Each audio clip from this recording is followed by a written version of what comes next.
ሲደርስባቸው ቅዱስ ገብርኤል ጽኑ መከራ ቅዱስ ገብርኤል በእግዚአብሔር ማዳን ቅዱስ ገብርኤል ስለታመኑ ቅዱስ ገብርኤል ገብርኤል ተልኮ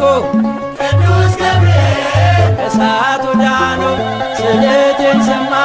ፈጥኖ ከራማ የአምላክ ባለሟል ቅዱስ ገብርኤል ስለ